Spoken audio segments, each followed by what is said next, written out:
Hinamak na manugang. Kabanata 324. Nagpanggap siyang lasing at gumamit ng alak para makita siya. Ang kanyang layunin ay halata. Gusto niyang makasama siya ng simoy ng tagsibol bago siya bumalik sa kabisera. Isang dilag na tulad ni Su Chingcheng ang nagkusa na ihagis ang sarili sa kanyang mga bisig. Kung ibang lalaki man iyon, tuwang-tuwa siya at sinunggaban siya. Gayunpaman, si Alex Dixon ay nagkaroon ng kanyang bottom line.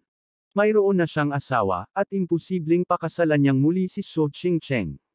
Kahit na may relasyon siya kay Su Chingcheng, one-night stand lang ito. Hindi lang siya dapat managot sa asawa, pero ayaw din niyang magpabiya sa ibang babae. Paglabas pa lang ni Alex Dixon ng kwarto ay biglang may malamig na boses ang lumabas sa gilid. Alex Dixon, lalaki ka ba? Napabuntong hininga si Alex Dixon at natigilan nang makita si Chin Yuwei na nakatayo sa tabi niya. Si Chin Yuwei ay nakasandal sa dingding na naka-cross arms. Malamig ang tingin nito sa kanya. Magulo ang kanyang buhok at may namumulang pamumula pa rin sa kanyang mukha. Biglang nakaramdam ng awkward si Alex Dixon. Hindi niya inaasahan na may ibang taong nakikinig sa pader sa labas ng pinto. Buti na lang at ngayon lang niya napigilan ang sarili. Kung hindi, kung may nangyari talaga kay Su Chingcheng, maririnig ito ni Chin Yuwei. Inilibot ni Chin Yuwei ang kanyang mga mata sa kanya at mabilis na sinabing, aalis ka ng ganoon lang. Hindi ka kumakain ng karne sa iyong bibig. Wala pa akong nakitang lalaking katulad mo.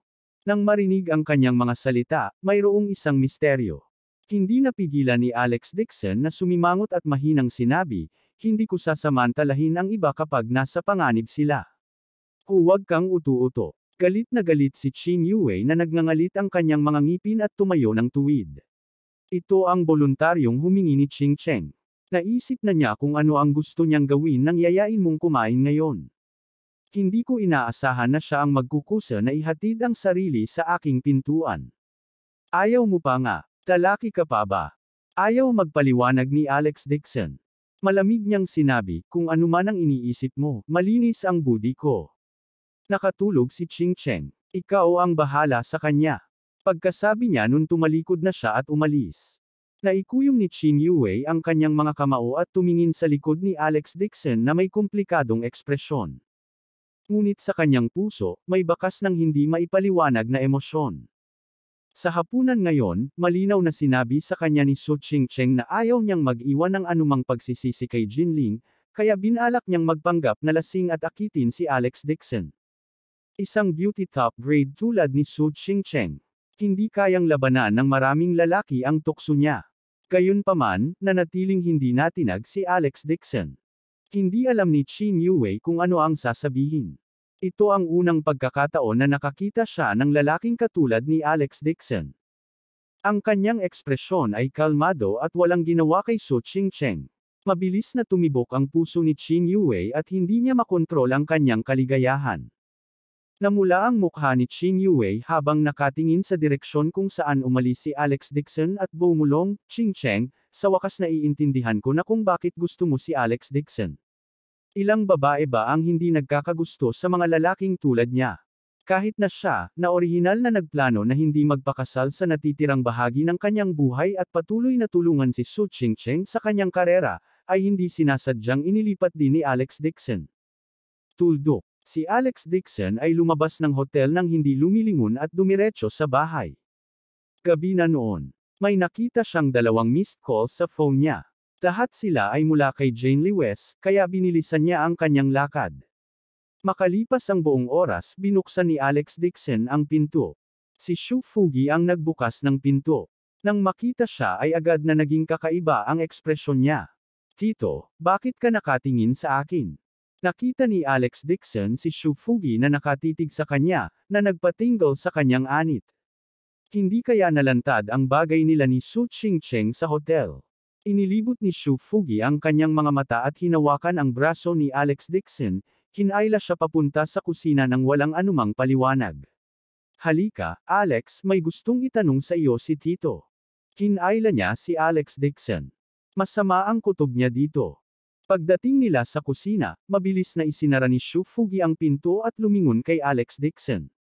Umiti siya at sinabing, Alex, may hanap ka bang babae ngayong gabi? Napatulala si Alex Dixon. Damn. Maaaring si Shu Fugi ay may 1,000 milyang paningin, at nahulaan niya ng tama. Nang makita ang ekspresyon ni Alex Dixon, mas sigurado si Shu Fugi sa kanyang puso. Tumawa siya at tinapik ang balikat niya na parang matandang kaibigan at sinsero niyang sinabi, huwag kang mag-alala. Lalaki rin si Tito. Hindi niya sasabihin kay Jane. Bilang lalaki, normal lang na lumabas at maghanap ng masahe para makapagpahinga. Hindi alam ni Alex Dixon kung tatawa o iiyak. Sabi niya, Tito, hindi ako pumunta sa massage house. Kumain lang ako kasama ang isang kaibigan. Nalasing siya at pinauwi ko siya. Walang nangyari. Kung ganoon ano ang nasa mukha mo. Hindi siya pinaniwalaan ni Shu Fugi. Kumuha siya ng salamin at tumingin kay Alex Dixon. Nang makita ni Alex Dixon ang salamin, nanigas ang buong katawan niya. Nakita niya ang isang matengkad na pulang lipstick na marka sa kanyang mukha. Naalala niya na sinunggaban siya ni Su Chingcheng at hinalikan, ngunit pinipigilan niya ang init sa kanyang katawan at nakalimutan na niya yon. Sa pagkakataong ito, umikot ang isip ni Alex Dixon at hindi siya mapakali. Mabilis niyang sinabi, Tito, nainom ng sobra ang kaibigan ko. Hindi na kailangang magpaliwanag kay Tito. We are one family. Tumawa si Shu Fugi at biglang iniba ang topic. Napatawa siya ng tuyo. Alex, nawala lahat ng shares sa lahat. Medyo kapos siya pera. Alam mo ang dami mong boss. Pwede bang humiram ng 200,000 sa'yo? Pagkatapos sabihin iyon, agad na tinapik ni Shu Fugi ang kanyang dibdib at nangako. Nakahinga ng maluwag si Alex Dixon. Matapos ang lahat ng oras na ito, gusto ni Shu Fugi na humiram ng pera sa kanya. Hindi man sapat ang 200,000 para pambayad ng pagkain sa kanya. Sinabi ni Shu Fugi na may mapait na mukha, na wala ang lahat ng pera ko sa pamamagitan ng pangangalakal ng mga bahagi, at hindi ko masasabi sa iyong biyenan ang tungkol dito. Kung hindi, ang malaking bibig ng kapatid ko ay tiyak nakakalat sa aking asawa. Pagdating ng panahon, magiging miserable ang buhay ko, kaya tretuhin mo na lang ako bilang isang mahirap na tiyuhin. Sa bagay, tiyuhin siya ng asawa niya. Sinabi ni Alex Dixon, ililipat ko ito sa iyong card. Alex, alam kong hindi mo ito ipapahiram sa akin. Agad nang umiti si Shu Fugi. Kapag kumita ako ng pera sa pamamagitan ng pakikipagkalakalan, ibabalik ko sa iyo ang 400,000. Babalik ako sa Jing City kasama ang iyong tiyahin bukas. Kung pupunta ka sa Jing City para maglaro, yayain ka ni Tito sa Bath Center. Ang mga masahista doon mas magaling pa sa Jinling. Magaganda silang lahat. Habang nagsasalita siya, naglabas siya ng lighter at buong pagmamalaking ipinagmamalaki ito sa harap ni Alex Dixon. Tingnan mo, ang World Clubhouse. Ang pinakasikat na massage center sa Jing City. VIP ako.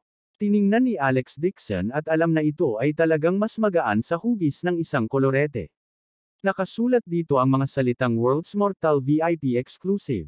Hindi siya nakaimik. Hindi niya inaasahan na ang kanyang tiyuhin ay isang bihasang driver. Kaso, hindi niya masasabi. At saka, parang hindi niya alam na hindi kailanman kumita si Shu Fugi sa stock market. Kailan pa siya hindi humingi ng pera kay Helena matapos mawala ang lahat. Ituring niya ang perang ito bilang kanyang tiyuhing na tumulong sa kanyang asawa. Sa sandaling ito, biglang itinulak ni Jane Lewis ang pinto at pumasok. Nagdududang tanong niya, bakit kayong dalawa nagtatago sa kusina? Nakita niyang may pulang marka sa mukha ni Alex Dixon at agad na sumimangot, Alex Dixon, ano yang nasa mukha mo? Agad na sigaw ni Alex Dixon sa kanyang puso. Masyado siyang abala sa pakikipag-usap sa kanyang tiyuhin upang panasan ang pulang marka sa kanyang mukha. Hayaan mo akong tingnan. Naging matalas ang mga mata ni Jane Lewis. Babae din siya. Nang makita niya ang lipstick sa mukha ni Alex Dixon ay tila iniwan iyon ng isang babae. Namamanhid ang anit ni Alex Dixon. Nagsisi siya na hindi niya ito pinunasan ngayon lang. Kapag nalaman ito ng asawa niya, kahit mahaba ang bibig niya, hindi niya ito maipaliwanag. Ang aga mo umuwi ngayon. Saan ka pupunta? Lalong naghinala si Jane Lewis at agad na naglakad pasulong. Kadalasan, si Alex Dixon ay hindi pa nakakauwi ng ganoon kagabi, at naamoy niya ang amoy ng alak. Katulad din kaya siya ng ibang lalaki, na nagloloko sa Wind and Moon Arena. Asawa, ito, mukhang kinakabahan si Alex Dixon. Nakatayo siya sa likod ni Shu Fugi at wala siyang maisip na paraan para malutas ito. Tapos na. Natatakot siyang matulog muli sa sahig ngayong gabi. Baka magkaroon na naman ng Cold War sa kanya ang asawa niya. Nagsisi si Alex Dixon sa kanyang puso. Kung alam niyang mangyayari ito, hindi siya pupunta sa hapunan ni So Ching-cheng. Naglakad na si Jane Lee West nang walang sinasabi. Nang makita niya ang marka ng kolorete sa mukha ni Alex Dixon, laking gulat niya na halos mawalan siya ng balanse. Kabanata 325. Umiling ang ulo ni Alex Dixon at mabilis niyang sinabi, "Miss, makinig ka sa paliwanag ko. Alex Dixon, naghahanap ka ng babae. Ikaw, karapat-dapat ka ba sa akin?" Biglang sigaw ni Jane Lee West, tumulo ang luha sa kanyang mga mata. Sa sobrang galit niya ay nanginginig ang buong katawan niya. Ang pagkabigo at kakulangan sa ginhawa sa kanyang puso ay umabot na sa kanyang sarili. Galit na galit si Jane Lee West na ang kanyang dibdib ay patuloy na gumagalaw pataas pababa na parang isang palaso na tumatagos sa kanyang puso. Nakakataba sa puso ang sakit at agad na tumulo ang luha sa kanyang mga mata. Alex Dixon, hindi ko akalain na magiging ganito kang klaseng tao. Hindi inaasahan ni Alex Dixon na ganoon kalaki ang reaksyon ng kanyang asawa. Sa totoo lang galit siya kaya umiyak siya. Mabilis niyang sinabi, "Asawa, hindi naman ganito." Then explain, sinong babaeng humulik sa lipstick mark sa mukha mo? Sigaw ni Jane Lee West habang galit na nakaturo kay Alex Dixon. Yung lipstick mark sa mukha niya halatang hinalikan ng babae. Noon pa man ay tapat siya kay Alex Dixon, ngunit hindi niya inaasahan na ganito ang pakikitungo nito sa kanya. Kalungkutan, pagkabigo, sakit, at ang malaking kaibahan ng pagkain ay agad na sumugod sa dibdib ni Jane Lee West. Hindi niya inaasahan na maghahanap talaga si Alex Dixon ng babae sa likod niya. Umiyak si Jane Lee West hanggang sa hindi na siya makahinga. Maging si Helena ay naalarma at tumakbo sa kusina sa ilang hakbang. Tumingin siya kay Alex Dixon at agad na nagalit kaya pinagalitan niya ito. "Basura, lumabas ka talaga para maghanap ng babae. Karapat-dapat ka ba sa anak ko? Umalis ka sa Lee West family ngayong gabi. Bukas, dadalhin ko ang anak ko at hihiwalayan kita." Saway ni Helena hanggang sa kung saan-saan lumilipad ang kanyang bibig, ngunit lihim siyang natuwa sa kanyang puso. Nag-aalala siya na wala siyang mahanap na dahilan para maghiwalay sila. Ngayon, ito ay isang makalangit na pagkakataon. Hinayla ni Helena si Jane Lee West na humahagulgol at mariing sinabi, "Anak, si nanay ang magdedesisyon para sa iyo. Bukas, hiwalayan natin ang basurang ito." Puno ng luha ang mukha ni Jane Lee West at iyak siya ng iyak na hindi siya makapagsalita. Noon pa man ay naniniwala siya kay Alex Dixon ngunit hindi niya inaasahan na ang katotohanan ay magbibigay sa kanya ng isang malakas na sampal. Sumugod din si Albert Lee West. Nang makita niya ang marka ng kolorete sa mukha ni Alex Dixon ay natigilan din siya. Napabuntong hininga siya. He said with a solemn face, "Alex Dixon, I didn't expect you to be like this. Kahit na palagi kang pinapagalitan ng biyenan mo, wala namang ginawang masama si Jane sa'yo." Mabilis na sinabi ni Alex Dixon, "Tay, umiinom talaga ako." "Sige, wag mong sabihing nakipag-sex ka pagkatapos uminom. Nakipag-sex ka sa babae." Napatalon si Helena sa galit at pinulot ang Wallace sa kusina. Hinampas niya ng harapan si Alex Dixon. "Basura, hindi ka kumita ng pera, pero ang galing mong manggulo sa labas. Kawawa ka naman. Hindi ako pumayag na pakasalan ka ng anak ko." Ilang beses na tinamaan ng Wally si Alex Dixon, ang gulo ng isip niya. Hindi niya maitatanggi ang bagay na ito. Kung sinabi niyang nasa hotel room sila ni Su Ching-cheng, magkayakap lang sila at magkukwentuhan. Walang maniniwala sa kanya kung sasabihin niya ito ng malakas. Hindi niya kayang ipagtanggol ang sarili niya. Nang medyo tensyonado ang kapaligiran, biglang lumakad si Shu Fugi at pinigilan si Helena. "Aniya, eldest sister, don't wrongly accuse Alex. Actually, bumili ako ng lipstick para sa asawa ko. I'll try it on Alex's face." "Lipstick?" Natigilan si Helena. Tumingin siya kay Alex Dixon na may pagdududa. Si Jane Lewes, na umiiyak, at si Albert Lewes ay natigilan din. Saglit ding natigilan si Alex Dixon. Karaniwan niyang iniisip na si Shu Fugi ay sakom, ngunit hindi niya akalain na si Shu Fugi ay talagang magsasalita para sa kanya ngayon. Umiti si Shu Fugi at sinabing, hindi ba't ilang beses ko nang sinampal si Zhang Faang? Galit pa rin siya, kaya bumili ako ng lipstick at naghanda na bigyan siya ng sorpresa, kasi galit na galit siya sa bagay na yon. Tumingin si Helena kay Alex Dixon nang may pagdududa, pagkatapos ay tumingin kay Shu Fugi at nagtanong, ganun ba talaga? Talagang totoo. Sinabi ito ni Shu Fugi nang may pananalig at may seryosong mukha, sinabi niya, ako ang tiyuhin ni Jane. Maaari ba akong magsinungaling sa iyo? Habang nagsasalita, naglabas talaga siya ng lipstick sa bulsa at iwinagayway sa harap nila. Hindi naniwala si Helena kay Alex Dixon, ngunit naniniwala siya sa kanyang kapatid. Itinapon niya ang wally at sinabing, Fugi, bakit hindi mo sinabi kanina? Umiti si Shu Fugi at sinabing, pinagalitan niyo si Alex pagpasok niyo. Paano ako magkakaroon ng pagkakataong magsalita? Si Jane Lewes ay nag-aalinlangan, ngunit nang makita niyang si Shu Fugi ay talagang naglabas ng lipstick, tumingin siya kay Alex Dixon nang hindi mapakali at ibinaba ang kanyang ulo para sabihin, ano? Ako. Nagkasala ako sa iyo. Inalag-alog ni Shu Fugi ang lipstick at mabilis itong ibinalik. Sa anumang kaso, naramdaman ni Zhang Faang na ang kapaligiran sa Lewes family ay mahirap at nanatili sa isang hotel. Kung hindi, inilantad niya ang kanyang sarili. Nakahinga rin ng maluwag si Alex Dixon. Humanga rin siya sa galing ni Shu Fugi sa pag-arte.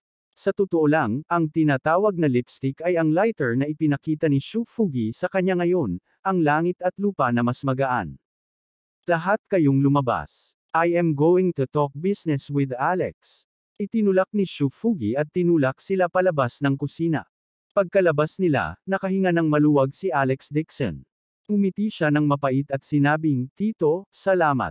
Umiti si Shu Fugi at ikinaway ang kanyang kamay. Maliit na bagay lang. O diba, sabi mo gusto mo akong mag-invest sa jade business ng bayaw. Kailan nga ba? Magkano ang makukuha ko? May darating at pipirmahan si Dad ng kontrata sa loob ng ilang araw. Pagdating ng oras na iyon, kukuha ka ng 1/10 nito. Ang mga dibidendo naman, depende ito kung paano ito pinamamahalaan ni Dad. Tuwang-tuwa si Shu Fugi kaya napangiti siya. Tinapik-tapik niya si Alex Dixon. Alex, bagay ka talaga. Kapag nakuha na ang mga dibidendo, dadalhin kita sa World of Heaven and Earth para hanapin ang top card. Sasabihin ko sa iyo na ang kanyang mga kasanayan ay napakahusay, ginagarantiyahan ko na ikaw ay mabubusog hanggang kamatayan. Kalimutan mo na, kalimutan mo na. Mabilis na tumanggi si Alex Dixon. Dali-dali niyang pinunasan ng lipstick mark sa mukha at kumari pa ng takbo palabas ng kusina. Pumasok siya sa kwarto at nakita niya si Jane Lewes na nakaupo sa tabi ng kama. Bakas pa rin ang luha sa mukha niya. Nang makita siyang pumasok, nagmamadaling tumayo si Jane Lewes. Tulad ng isang mag-aaral sa elementarya na nakagawa ng mali, nababalisan niyang sinabi, Alex, nagkamali ako ngayon. Ngayon pa lang ay umiiyak na ang asawa niya sa tuwa. Bakas pa rin sa mga mata niya ang disappointment at sakit na ikinasakit ng puso ni Alex Dixon. Hinawakan niya si Jane Lewes at sinabing, asawa, wala akong ginawa ngayong gabi.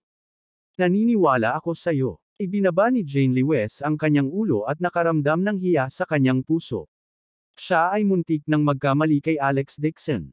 Hindi niya alam kung paano ipapahayag ang kanyang paghingi ng tawad. Bigla niyang inangat ang ulo niya at mabilis na hinalikan si Alex Dixon sa mukha. Sandaling natigilan si Alex Dixon. Biglang uminit ang katawan niya. Ito ang unang pagkakataon na nagkusa ang kanyang asawa na maging intimate sa kanya. Hindi niya napigilan ang sarili. Niyakap niya ang bewang ng asawa at tinakpan ang bibig nito. Alam na alam din ni Jane Lewes na mali siya ngayon. Hinayaan niyang yakapin siya nito at hindi man lang lumaban. Kumulo ang dugo ni Alex Dixon at diniinan niya si Jane Lewes sa kumot. Humihingal siya at sinabing, asawa, paano na ang gabing ito? Nagulat si Jane Lewes. Gusto lang niyang humingi ng tawad. Hindi niya inaasahan na gagawin iyon muli ni Alex Dixon. Mabilis siyang namula at nag-ipon ng lakas ng loob na sabihin, bukod sa bagay na iyon, kahit ano pa ay ayos lang. Ganoon ba? Agad na nagpakawala ng masamang tawa si Alex Dixon at itinapon ang sarili sa kanya. Masyadong inosente ang asawa niya. Kapag may gustong gawin ang isang tao, marami siyang paraan para gawin ito. Napasigaw si Jane Lewis sa gulat. Noon lang niya napagtanto na niloko pala siya. Agad niyang inikot ang kanyang maselang katawan at nagpumiglas. Kabanata 326. Gayunpaman, huli na para magsisi siya. Diniin siya ni Alex Dixon kinagat ng ilang beses, at hinawakan pa ng ilang beses. Sa sobrang takot ni Jane Lewis ay itinulak niya itong palayo. Pulang-pula ang mukha at hinihingal, idiniin niya ang dibdib nito at buong lakas niyang ipinilig ang ulo. Hindi pwede. Naramdaman niya talaga ang pag-init ng buong katawan niya at maging ang mga binti niya ay nanlambot. Masyadong kakaiba ang pakiramdam na ito. Higit pa ang gusto ni Alex Dixon, ngunit nang makita niya ang nagbabantay na tingin ng kanyang asawa, napatigil lang siya. Kung magpapatuloy siya, natatakot siya na hindi niya makontrol ang kanyang ligaw na kalikasan at nagpapadala ng sunggaban siya at gumawa ng isang bagay. Bagamat hindi pa sapat ang kanyang nahawakan, ang matamis na lasa na natikman niya ngayong gabi ay higit pa sa kabuuan niya noon. Sa tamang panahon, tiyak na ibababa niya ang kanyang asawa. Kinaumagahan, magkasamang bumalik si Shufugi at ang kanyang asawa sa Yan Capital. Sinabi rin ni Alex Dixon kay Jane Lewis na gusto niyang pumunta sa Yan Capital at umuwi para tingnan. Kasabay nito, tutulungan niya ang kanyang kaibigan na nakaharap sa kanilang mga bagay sa negosyo. Napayuko si Helena nang marinig iyon at mabilis na sinabi, kung aalis ka, sino ang gagawa ng trabaho sa bahay? Sino ang nakakaalam kung pupunta ka sa Jing City upang maglaro, hindi ka pinapayagang pumunta? Agad namang sumagot si Jane Lewis, Nay, si Alex ay nananatili sa bahay, at sinasabi mong hindi siya gumagawa ng maayos na trabaho. Ngayon ay nagnenegosyo siya, at sa tingin mo ay hindi siya gumagawa ng gawaing bahay. Anak, natatakot ako na pumunta siya sa Yan Capital at makita ang mundo. Mabihag siya ng mga ligaw na babae sa labas. Natahimik si Alex Dixon nang marinig iyon. Walang magawang sabi niya, Nay, masyado kang nag-iisip. Ayoko. Hindi mangyayari iyon. Kung pupunta ka sa Yan Capital, hahayaan kong bantayan ka ng tiyuhin mo sa Jing City. Hindi makatuwirang sabi ni Helena. Sabi ni Jane Lewis, ayos lang. Hindi pamilyar si Alex sa Yan Capital. Hayaang ayusin ni Tio ang kanyang tirahan at dalhin siya sa Yan Capital upang tumingin sa paligid.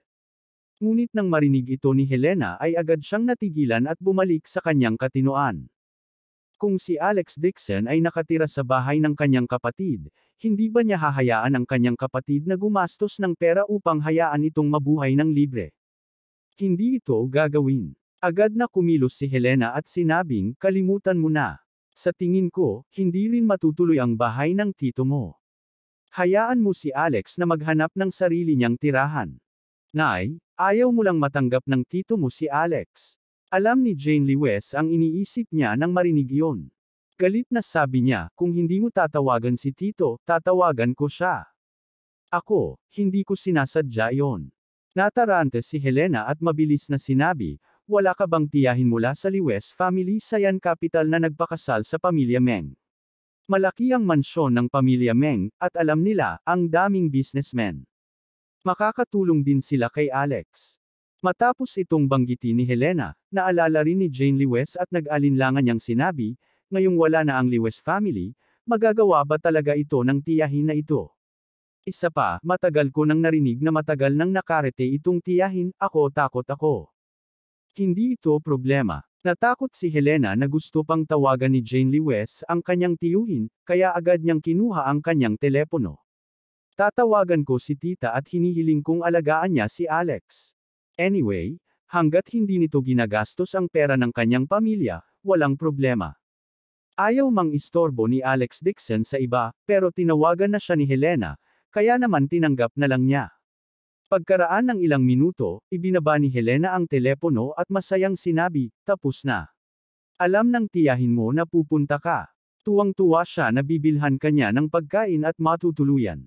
Pagbalik mo sa Jinling, huwag kalimutang hilingin sa tiyahin na, ito na magdala ng higit pang mga espesyalidad at bigyan ako ng isang lasa. Hindi makayanan ni Jane Lewes na mawala ng mukha ng ganito at mabilis na sinabi, Nay, bibili ako ng kahit anong gusto mong kainin.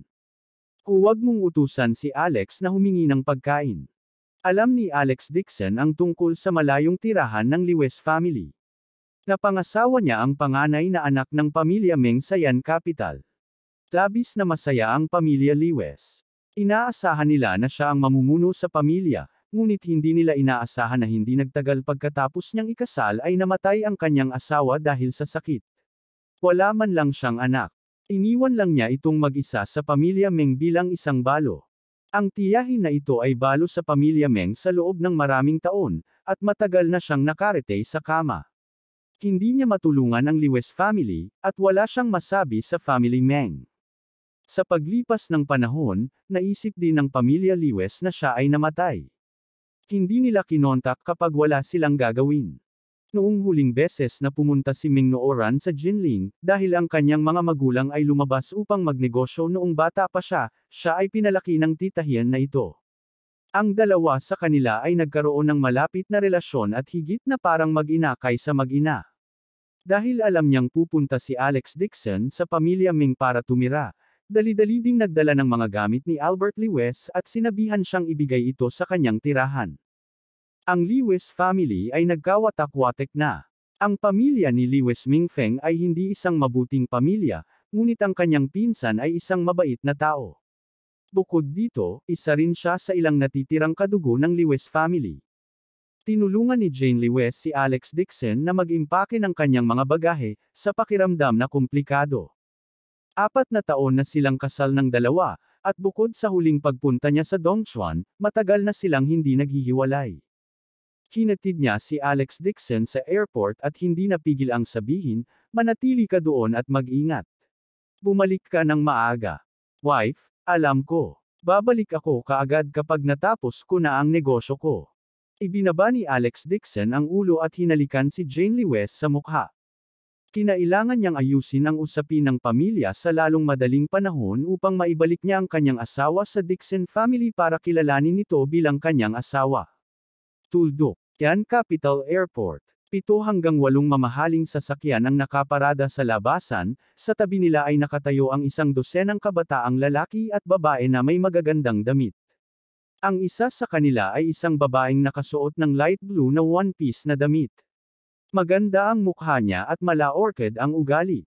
Siya ay maganda at masakit, ngunit may mapanglo sa kanyang mukha. Nag-aalala siyang nakatingin sa labasan ng airport na para bang may hinihintay. Sa tabi niya ay nakatayo ang isang binata na nakasuot ng puting suit. Mayroon siyang peach blossom na mga mata at mga pasa sa ilalim ng kanyang mga mata. Bagamat bata pa siya, medyo nasisiraan siya ng loob. Isang tingin at masasabing matagal na siyang nagpapakasawa sa pag-ibig. Masyado siyang nabuhay sa gabi. Naninigarilyo ang binatang ito habang naiinip niyang sinabi, Meng Nooran, kailan ba talaga dumating ang bumpkin ng bansang iyon na hiniling ng tiyahin mong kunin? Saglit na nag-alinlangan si Meng Nooran at maingat na sinabi, Handong, bakit hindi ka muna bumalik? Gusto ko, pero espesyal akong lumabas ngayon para makipaglaro sa'yo. Kung hindi ka sasama, hindi ba masisira ang mood ko? Nagpabuga si Handong ng smoke ring at mayabang na sinabi, at saka, napakarami natin dito para sunduin siya. Ipakita natin sa kanya ang kapangyarihan ng ating Yan Capital. Sabay-sabay na nagtawanan ang isang grupo ng mga tao sa tabi niya. Nooran, tingnan mo kung gaano ka tinatrato ni Young Master Han. Kung magpapakababa ka para kunin ang kaibigan mo, ay pangako mo lang sa kanya. Lahat tayo ay may first class status sa Yan Capital. Ibinaba lang ni Young Master Han ang kanyang status para kunin siya dahil sa iyo. Kung hindi, isang country bumpkin na tulad natin ang dumating para sunduin siya. Napakaraming taong matataas ang katayuan ang pumupunta para sunduin siya. Natatakot na ako kapag bumaba ng eroplano itong bansang bumpkin ay matatakot siya hanggang sa mamatay. Ha ha ha. Nang marinig ang mga talakayan sa paligid niya, natuwa rin si Handong sa kanyang sarili. Ang grupong ito ng magkakaibigan ay ang ikalawang henerasyon ng Jing City, at ang kanilang mga pamilya ay mayaman at makapangyarihan. Espesyal niyang dinala ang grupong ito ng mga tao para samahan si Meng Nooran para kunin ang mga country bumpkins. Una, gusto nilang ipakita ang kanilang kayamanan, at pangalawa, gusto nilang ipakita ang kanilang lakas sa country bumpkins. Dahil saglit niyang hinabol si Meng Nooran, ngunit hindi pa rin niya ito nakuha. Sa huli, nang marinig ni Meng Nooran na darating ang country bumpkin na ito, agad siyang naging labis na masaya. Lihim nitong naiinggit si Han Dong at labis na nagalit. Isang country bumpkin ang talagang nagpaisip kay Meng Nooran ng lubos sa kanya. Kailangan niyang bigyan ng kaunting lakas ang kawawang bastard na ito. Kabanata 327. Narinig ni Meng Nooran ang talakayan at alam niyang mababa ang tingin nila kay Alex Dixon. Akala nila siya ay isang bumpkin mula sa isang maliit na lugar. Gayunpaman, kahit na hindi siya masaya, hindi siya naglakas loob na sabihin ito ng malakas. Ang mga pagkakakilanlan ng mga taong ito ay mayaman o marangal. Kaso, hindi man lang sila nag-abala na makasama siya. Lahat sila ay tinawag ni Handong. Patuloy na minamaliit ng karamihan si Alex Dixon. Ayaw ituloy ni Meng Nooran ang pakikinig, kaya sinabi niya, pupunta ako sa banyo. Pagkaalis ni Meng Nooran, isang lalaking nakasuot ng playboy ang nagtanong kay Handong, "Hoy, huwag mong sabihin sa akin na gusto mo talagang pakasalan si Meng Nooran." Matagal nang tinanggihan ang pamilya Meng, at ngayon ay wala pa ito sa Yan Capital. Ken nagustuhan ng iyong ama ang pamilya Meng. Bumuga ng usok si Handong at sinabing casual, katuwaan lang. Sa tingin mo ba gusto ko siyang pakasalan? Naiintindihan mo ba? Kapag nakuha ko na siya, ibibigay ko siya sa inyo pagkatapos makipaglaro sa kanya, sa loob ng ilang araw. Maaari kayong magpatuloy sa paglalaro. Nagtawanan ang karamihan. Young Master Han, payag ka ba talagang paglaruan namin ang kagandahang ito? Nagkibit balikat si Handong. Magkapatid tayo. Siyempre dapat paglaruan natin ang mga magagandang bagay. Mag-uusap tayo pagkatapos ko siyang patulugin. Nagkaproblema ngayon ang pamilya Meng. Ang swerte niya na pinaglalaroan ng isang katayuan namin. Kung gusto kong pakasalan ng isang asawa, dapat ay isang babae, sa tamang pamilya. Hindi siya karapat-dapat. Oo naman. Siya, ang pamilya Meng, ay karapat-dapat din. Maganda lang si Meng Nooran. Walang kwenta talaga ang ibang bagay. Kung hindi dahil sa iyo, Young Master Han, hindi ako magsasawang makipag-usap sa isang babaeng kagaya niya. Sa sandaling ito, nagmamadaling bumalik si Meng Nooran. Agad na tiningnan ni Handong ang mga tao, at agad na tumigil ang mga talakayan. Umiti siya at lumapit kay Meng Nooran para batiin. Nagkunwari siyang nag-aalala at hinayla ang kamay niya. Nooran, pagod ka na ba? Hindi. Mabilis na binawi ni Meng Nooran ang kanyang kamay at hindi niya hinahayaang hilahin siya. Isang masamang tingin ang sumilay sa mga mata ni Handong. Sa sandaling ito, isang grupo ng mga tao ang nagmamadaling lumabas mula sa exit ng airport. Ang isa sa kanila ay isang binata sa ordinaryong damit. Hinayla niya ang kanyang malita at lumabas ng airport. Nang makita siya ni Meng Nooran, kumislap ang kanyang mga mata sa matinding kagalakan. Tuwang-tuwa siyang lumapit sa kanya. "Kuya Alex, nandito ka na sa wakas." Nakita din ni Alex Dixon si Meng Nooran at ngumiti, "Gaano ka nakatagal naghintay?" "Hindi, kara-rating ko lang." Tuwang-tuwa si Meng Nooran na namula ang mukha. Sa totoo lang, mahigit 1 oras na siyang naghihintay at naiinip na si Handong. Umiti si Alex Dixon at pinalaki siya. "Bakit ka na naman pamayat pagkatapos ng ilang buwan na hindi kita nakita?" Talaga, napatingin si Meng Nooran sa mukha ni Alex Dixon. Sobrang bilis ng tibok ng puso niya, nagniningning ang mga mata niya. Akala niya ay mahihirapan siyang makita muli si Alex Dixon. Hindi niya inaasahan na pupunta siya sa kabisera at manirahan sa pamilya Meng. Dahil dito ay nasasabik siya kaya hindi siya nakatulog kagabi. Umiti si Handong at lumapit sa kanya at sinabing, Nooran. Kaibigan mo ito mula sa kanayunan." Napasulyap si Alex Dixon sa kanya at nakita niya na ang taong ito ay may mamantika sa mukha at mayabang na mukha. Maliwanag, mayroon siyang pakiramdam ng higit na mabuti sa harap niya. Bahagya siyang tumango at magalang na bumati. Kung hindi dahil kay Ming Nooran, hindi siya mag-abala na bigyang pansin ito. Si Ming Nooran ay masaya sa kanyang puso ngunit hindi napansin ang kanilang mga ekspresyon. Umiti siya at sinabing, Kuya Alex, siguradong pagod ka sa napakatagal na pag-upo mo sa eroplano, di ba? Nag-set up ako ng welcome bouquet. Sabay tayong kumain. Marami akong gustong sabihin sa iyo. Si Han Dong, na nasa tabi niya, ay ngumiti din at sinabing, Let's go, Alex Dixon. Ipapakita ko sa iyo ang Yan Capital.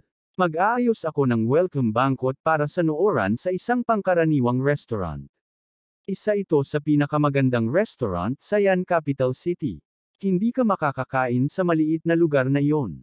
Upang pasayahin si Ming Nooran, nagkusa siya na ayusin ang pasalubong na piging para sa kanya.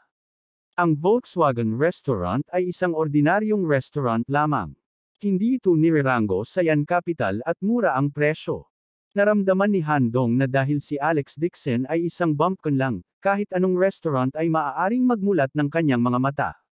Bahagyang tumango si Alex Dixon at sinabing, Salamat, pero gusto ko munang bumalik at magpahinga. I appreciate your kindness, kaya hindi ko na kailangan pang kumain.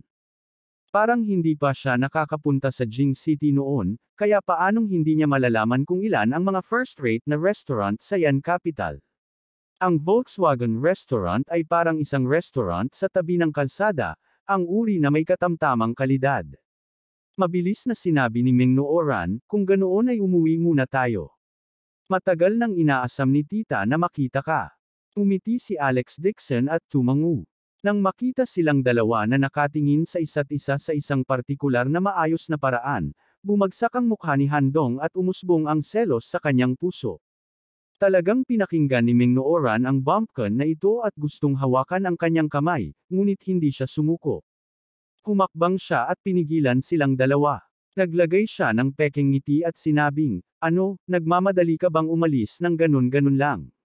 Hindi mo man lang ako binibigyan ng ganitong kaunting mukha. Magalang na pagtanggi ni Alex Dixon, ito ay talagang nakakapagod na maglakbay. Papakainin ko si Young Master Han kapag nakaayos na ako. Invite me to a meal. Do you think I can treat anyone I want? Malamig nang umuso si Han Dong at ngumisi, masyadong maraming tao ang gustong i-treat ako sa isang pagkain. Lahat sila ay may mas mataas na katayuan kaysa sa iyo. Bakit ako kakain kasama mo? Hindi lang si Alex Dixon kahit si Ming Nooran ay nakarinig ng diskriminasyon sa kanyang tono. Kinagat niya ang bala at sinabing, Han Dong, ang tagal na ni Alex sa eroplano. Pagod nga siya. Isipin mo ito bilang pagbibigay sa akin ng mukha ngayon. I can give you face, pero ano siya? Nanlamig ang mga mata ni Han Dong at nang uuyam na sinabi niya, kami ay mga bumpkin ng bansa na nagpapababa ng aming mga katayuan upang kunin siya. Mabuti kung hindi siya lumuhad para magpasalamat sa atin, ngunit hindi man lang siya kumakain. Ano, ito? Sabay-sabay ding naghiyawan ang mga tao sa paligid nila. Tama, kung hindi dahil kay Young Master Han, magiging qualified ka bang kumain sa amin? Ang isang country bumpkin na tulad niya, not to mention having a meal at the same table as me, kahit na siya ay nasa parehong restaurant tulad ko, mahihiya pa rin ako. Kumakain kasama ang isang country bumpkin na tulad niya, simula alang ito bilang pagbibigay natin sa kanya ng mukha. Isang grupo ng mga tao ang nagtipon at pinuna si Alex Dixon. Narinig ito ni Ming Nooran at nanlaki ang kanyang magagandang mata. Ang kanyang puso ay natakot at tanging ang nanginginig na boses ay nakikiusap, Handong, pakiusap huwag mong sabihin. Hihingi ako ng tawad sa iyo sa loob ng ilang araw. Hindi sila pinansin ni Han Dong at mariing tinitigan si Alex Dixon. I am doing this for Nooran's sake. You have to eat this kahit ayaw mo. Sa sandaling ito, isang malamig na boses ang narinig. There's no need to apologize to him. They don't deserve to eat with you and me. Alex Dixon. Laking gulat ni Ming Nooran kaya napabuntong hininga siya. Blanko ang isip niya. Galit na galit si Han Dong kaya humakbang siya pasulong at itinuro ang ilong ni Alex Dixon. Sumigaw siya, What the hell is this? How dare you talk to me like that? Malamig na sinulyapan siya ni Alex Dixon at malamig na sinabi, Get lost. Pagkatapos niyang sabihin iyon, ang paglilipat ng enerhiya sa kanyang katawan ay pinakawalan. Naramdaman ni Handong na parang hiniranggan siya ng isang hindi nakikitang hadlang, at hindi niya maiwasang umatras. Namutla ang magandang mukha ni Meng Nooran. Hindi niya akalain na magkakaroon ng salungatan si Alex Dixon sa grupong ito ng mga tao. Gayunpaman, ang grupong ito ng mga tao ay minamaliit si Alex Dixon mula pa noong una. Nagsisi rin siya sa puso niya. Kung alam niya ito ng mas maaga, sinubukan niya ang lahat para pigilan si Handong sa pagdadala ng mga tao para sunduin si Alex Dixon. Napaatras si Handong, ngunit wala siyang napaansing mali. Sabi niya na may mabangis at malamig na ngiti. Fine, you have guts. But let me tell you, Aryan Capital is not your countryside. Kung hindi kita tuturuan ng leksyon ngayon, natatakot akong hindi mo malalaman kung gaano kataas ang langit at gaano kakapal ang lupa. Kabanata 328. Tapos kumaway agad siya sa likod niya. 6 o 7 bodyguard ang agad na sumikip sa karamihan at pinalibutan si Alex Dixon, tinitigan siya ng may pag-iimbot. Ang mga bodyguard na ito ay dinala dito ng grupo ng mga playboy. Mga driver at bodyguard sila. Matangkad sila, malalaki, at matipuno. Pinalibutan din ng grupo ng mga playboy si Alex Dixon at tinitigan siya ng masama. Ang bumpkin na ito ay talagang lumaban sa kanila. Malamang gusto na niyang mamatay. Handong, huwag kang kumilos ng walang ingat. Si Meng Nooran ay napalibutan ng mga tao at mukhang takot na takot. Ang Yan Capital ay nasa ilalim ng mga paa ng anak ng langit. Napakaraming maimpluwensyang tao. Ang grupong ito ng mga tao ay pawang mga disipulo ng mga maimpluwensyang pamilya sa Yan Capital. Sa mga tuntunin ng kayamanan at kapangyarihan, lahat sila ay nasa itaas ng pamilya Meng. Hindi nila kayang masaktan sila. Bukod dito, ang kanilang mga bodyguard ay mga eksperto na tinanggap ng maraming pera. Sa mga tuntunin ng martial arts, hindi sila maihahambing sa mga martial masters ng Jinling, kahit na alam ni Alex Dixon ang martial arts. Gayunpaman, sa isang lugar tulad ng Yan Capital kung saan ang mga eksperto ay kasing karaniwan ng mga ulap, ito ay wala. Mag-aaway ba talaga tayo? Nagtaas ng kilay si Alex Dixon. Sinabi ni Handong na may mabangis na ekspresyon, kung ayaw mong uminom ng toast, maaari ko lang hayaang matikman ang punishment wine ng ating Yan Capital. Pagkasabi niyon, desidido niyang iwinagayway ang kamay. Go, turuan ang bansang ito ng magandang aral. Ipaalam sa kanya na ang Yan Capital ay hindi isang kanayunan tulad niya, hindi siya maaaring maging mayabang. Si Alex Dixon ay nakasuot ng ordinaryong kasuotan, at ang mga suit na isinusuot ng mga bodyguard ay mas mahal kaysa sa kanya, kaya natural na hindi sila nagmahal sa kanya. Agad silang sumandal at sinuntok siya. Nooran, umalis ka na. Tinulak ni Alex Dixon si Meng Nooran sa likod niya. Bigla naman siyang naglabas ng 2 suntok ng sabay. Sila ay kasing bilis ng kidlat. Bang! Bang! Bago pa malaman ng 2 bodyguard kung ano ang nangyayari, bigla silang nakaramdam ng dilim sa kanilang mga mata. Nakaramdam sila ng mainit na sakit at bumagsak sa lupa, sumisigaw. Kalmado at hindi nagmamadali si Alex Dixon habang sumipa siya ng ilang beses sa ere. Sa isang kisap mata, lahat ng bodyguards ay bumagsak sa lupa, sumisigaw sa sakit. Itong bansang bumpkin idiot, paano ito posible? Nanlaki ang mga mata ni Handong sa hindi makapaniwala. Tumutulo ang malamig na pawis sa kanyang noo. Bago pa niya mabawi ang kanyang sentido, biglang sumulpot sa kanyang harapan si Alex Dixon at itinaas ang kanyang palad. Walang oras si Handong para umiwas, at ang kanyang katawan ay agad na pinalipad at bumagsak sa lupa. Walang pakialam ang ekspresyon ni Alex Dixon. Casual niyang pinalakpakan ang kanyang mga kamay at tinaas ang kanyang kilay. Ganito ka kumakain ng punishment wine sa kanayunan. Ang kalahati ng mukha ni Handong ay namamaga dahil sa pambubugbog, at umagos ang dugo mula sa sulok ng kanyang bibig. Sa sobrang galit niya nabaliw siya. Ang kanyang pamilyang Han ay isang third-rate na pamilya sa Yan Capital. Paano sila masampal ng isang talunan na kagaya niya? Kinagat niya ang kanyang ngipin at tumalon, umalis na tayo magmaneho ka na, smash this country bumpkin to death.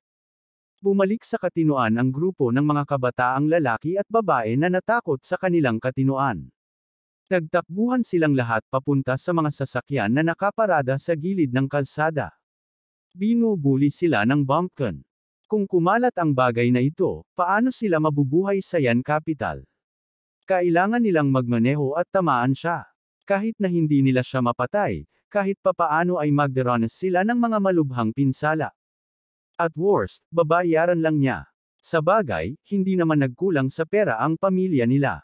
Mabangis ang ekspresyon ni Handong habang tumatakbo papunta sa kanyang Hummer. Kailangan niyang durugan si Alex Dixon sa meat paste. Murang buhay lang iyon, kayang bayaran ito ng kanyang Han family. Habang tumatakbo si Handong sa pinto ng kotse at bubuksan na sana ito, bigla niyang naramdaman ang malamig na simoy ng hangin sa likuran niya. Kaagad pagkatapos, isang mahinang boses ang narinig sa likod ng kanyang ulo. Nag-iisip ka masyado. Ano? Taking gulat ni Handong kaya nanlamig ang kanyang likod.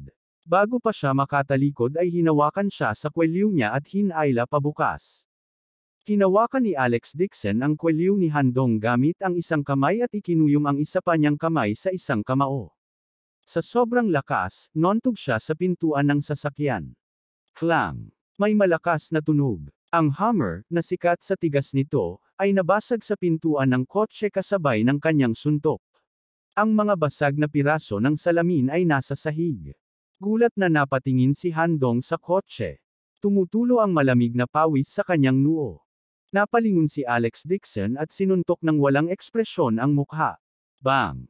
Tinamaan ng malakas ang tiyan ni Handong, at diretso siyang nataman sa Hummer. Napasigaw siya sa sakit, at pati ang kanyang apdo ay tumalsik. Si Alex Dixon ay kumalas sa kanyang pagkakahawak, at si Handong ay nahulog sa lupa na parang patay na aso. Isang mababaw na hugis tao ang naiwan sa pinto. Ang lahat ng silk pants ay natakot ng hanggal. Nanginginig ang kanilang mga binti. Walang nang ahas na banggitin ang salitang itumbo siya hanggang mamatay. Malamig ang mukha ni Alex Dixon. Nagpakita pa rin siya ng awa. Hinayaan lang niya si Handong na magdusa ng mababaw na pinsala. Kung hindi dahil kay Meng Nooran, namatay na itong si Handong. Sakto namang natigilan ang grupo ng mga tao, isang motorcade ang biglang dumaan mula sa gilid. Pinalibutan ng 50 motorsiklo ang isang itim na Rolls-Royce na may kahangahangang paraan. Agad na sumabog ang karamihan. Nandito si Bashanho. Kuya ba? Bakit siya nandito? Tapos na. Teritoryo ito ni Bashanho. Dapat alam niya na nagkakagulo tayo dito. Kinabahan ang grupo ng mga hedonistic na anak. Maging si Meng Nooran ay gulat na namutla ang kanyang mukha at pinagpapawisan ang kanyang mga palad. Ang Bashanho na ito ay maaaring ituring na isa sa mga underground na puwersa sa Yan Capital. Ang kanyang teritoryo ay nasa lugar ng paliparan. Siya ay karaniwang kumilos ng mabangis at medyo sikat sa mga underground na puwersa sa Yan Capital. Kinakabahan niyang hinawakan ang kamay ni Alex Dixon, walang katumbas na pagkabalisa sa kanyang puso. Tapos na. Kahit na pumunta rito ang kanilang ama, kailangan pa rin niyang magpakita ng paggalang kay Bashanho. Kung may sumubok na pukawin si Bashanho, posibleng masira ang kanilang pamilya. Kahit si Handong ay natakot. Pilit siyang bumangon na may paggalang sa mukha.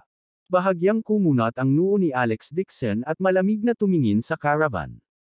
Hindi niya akalain na dahil kara-rating lang niya sa Yan Capital, hindi na niya magagawang mag-low profile. Napapaligiran ng mga motorsiklo ang Rolls-Royce. Binuksan ng driver ang pinto at magalang na tinulungan ang isang medyo may edad na lalaki. Mabilis na yumuko si Handong at binati siya. Kuya ba, naparito ka dahil sa nangyari kanina ha? Allow me to explain. Bago niya matapos ang kanyang mga salita, sinipa siya ng bodyguard sa tabi ni Bashanho. Sumigaw siya, magwala. Huwag mong ipagpaliban ang paghahanap ni Kuya ba. Tanggapin mo siya. Umupo si Handong sa lupa na may gulat na ekspresyon. Hindi man lang siya nilingon ni Bashanho. Kumunat ang noo niya at tumingin sa crowd. Sabi niya, sino si Alex Dixon? Hinahanap niya si Kuya Alex. Sa sobrang takot ni Meng Nooran ay nagbago ang kanyang mukha. Bakit sinakta ni Alex Dixon si Bashanho? Nagpakitang gilas na mukha si Handong at agad na itinuro si Alex Dixon. Siya nga, kuya ba, siya ang gumawa ng gulo sa lugar mo. Young Master Dixon, late na ako. Nagliwanag ang mga mata ni Bashanho. Mabilis siyang humakbang at magalang na yumuko kay Alex Dixon. Mahigit 50 driver sa likod niya ang nagmamadaling sumulong. Yumuko sila kay Alex Dixon at sabay na sumigaw. Tinatanggap si Young Master Dixon, mangyaring sumakay sa kotse. Ang mga dagandong ay pare-pareho, tumatagos sa mga ulap. Nakaparada ng maayos ang itim na masa ng mga motorsiklo. Nakatayo din ng tuwid ang mga driver. Nakakaloka ang eksena. Natigilan ang karamihan. Natigil ang pagngisi sa mukha ni Handong, at ang kanyang mga mata ay puno ng hindi makapaniwala. Paano ito naging posible? Si Bashanho, na ang pangalan ay yumanig sa buong lugar, ay talagang napakasunod sonyeron sa harap ni Alex Dixon. Bahagyang kumunat ang noo ni Alex Dixon at sinabing, hindi ko kayo kilala. Abangan ang susunod na kabanata.